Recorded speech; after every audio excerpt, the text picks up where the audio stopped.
be. So if that were the case, if you're asking that the candidates should take preeminence over the parties in this case, so if you don't have independent candidacy, should that still be the case? If any candidate wants to be the #1 consideration, you can move to become an independent. If we have an independent candidacy, if that comes to fruition, you can of course leave a party and become an independent candidate. So will the party then take preeminence in that case if we have that provision?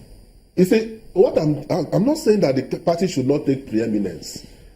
I am saying that when a candidate has been nominated by the party takes a back seat. But at the moment, the party doesn't?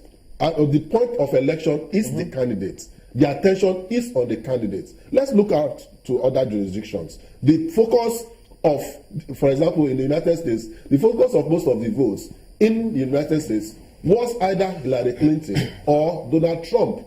In point of fact, Republicanism and Democratic Democratic Party were relegated to the background. It was a matter of how does Trump want to rule America. And you find out that a lot of members of his Republican Party kind of opposed his views. But a lot of people voted because of him. That, in my view, is democracy. Even though we've seen that in several areas too, when independence is tough for them to come on that independent platform and win. Yes, it's they usually rely on But if you look at some situations where some persons would defect from one party to the other, they will form a new alliance, a new political party, and they win election under the new political party. In that case, they also can win election as independent candidates. Marco? Yeah, I'm just curious. I mean, because you refer to the United States now, where we know that they have at least two very strong political parties, which are very prominent, the Democrats and the Republicans. And those parties are driven by ideologies. So what then? Because you say that it is the candidate who, owns the manifesto. It is the candidate who goes out to sell himself or herself. What is the role for parties then in terms of ideologies and manifestos? No, you didn't get me right. I didn't say that the parties own the manifestos. What I said is that the candidate owns the manifesto. What I have said is that the candidate would have his own aspect of the manifesto that he will take more importantly than other aspects of the political party's manifesto. That is the import of what I have said. The party is not relegated to the background. If in Nigeria today we have political parties that are fashioned along ideological lines, it will be easy for people to identify with such political parties, and they will run on those political parties. But that does not remove the face of the candidate. Elections in today's Nigerian electoral laws, it is appearing as though we are removing the face of the candidate from the political terrain, from the electoral terrain. In point of fact, it shows clearly from the decisions of the Supreme Court that if votes belong to the political party, and political party can at any point in time change the candidates and give the mandate to a new candidate, it means that you are creating very, very deep problems. Because one day a political party can wake up and cite a Supreme Court judgment or even a precedence and say that we don't want to put this candidate here again because the court says that the vote belongs to me. So I think in terms of electoral reforms, it is a very important area that a deep conversation, a deep series of discussions should go on, and the best approach should be distilled and brought to the fore. And then to the other big one, which a lot of people expect to pick up from the last election, the card reader. The card reader. So now we know that they are saying here that we should include the card reader for voting process. Yes. But some senators also argue that if you have to, we shouldn't rush and introduce the card reader as part of our voting system, because you first of all should amend the Constitution if you're to go ahead with the Electoral Act using the card reader. Some also think, well, rather than that, we should also take cognizance of the failures, the challenges that it had, correct them before you now introduce fully the card reader.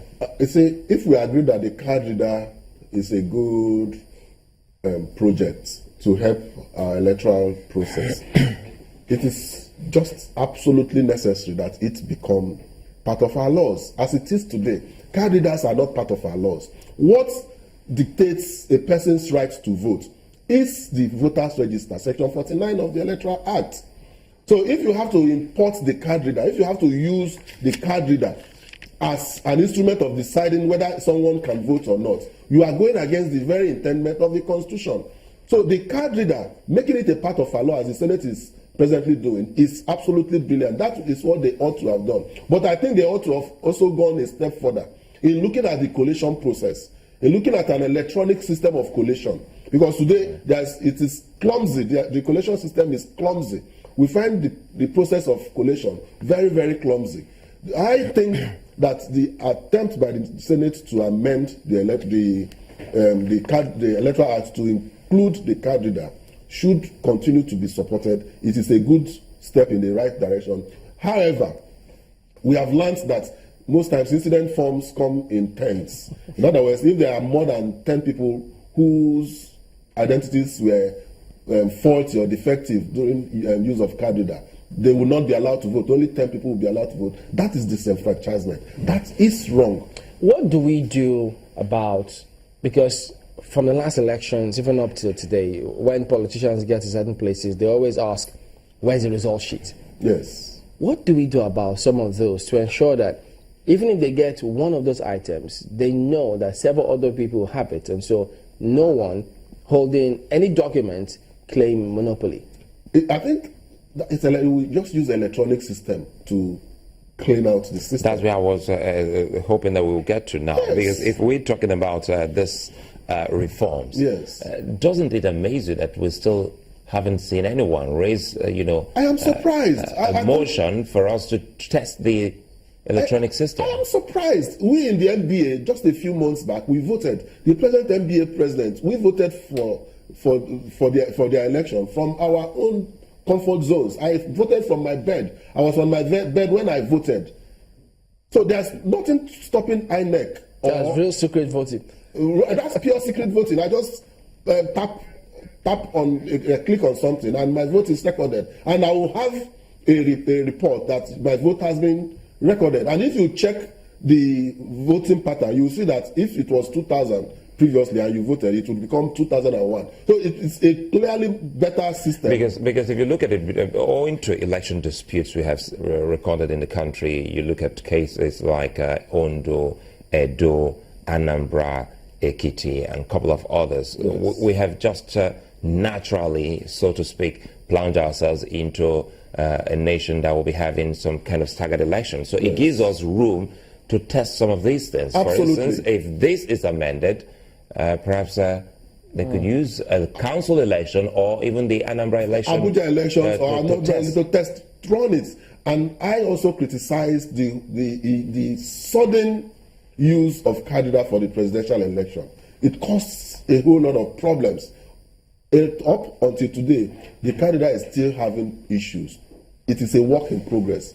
I agree with Suleiman's submission that we ought to have made it a graduated process. We ought to have started from the smallest of elections, test run it, see the defects, see the good sides of it, improve upon it, go to a larger election until we have a nearly perfect system, and we use it for the presidential election. But you know, this is a federal system that we operate in. Yes. So what is wrong with the federating units deciding on how they want to use their or do their votes? You have to trust politicians for their corrupt tendencies. A lot of make bold to say that a lot of politicians would rather not change the laws that would disturb their election winning tendencies. And so it will be easier, in my view, that the National Assembly should set the tone and ensure some form of persuasion to the constituent units to effect the same kind of amendment. If you leave it to the states, believe me, it will be a very difficult call, because I've not seen any state in Nigeria today that has held a local government election where it lost any local government. Okay, well, that's where we anchor this morning. Ikechukwu Ikeji is a legal practitioner and a public analyst. Thank you for coming on this morning. My pleasure. Most obliged.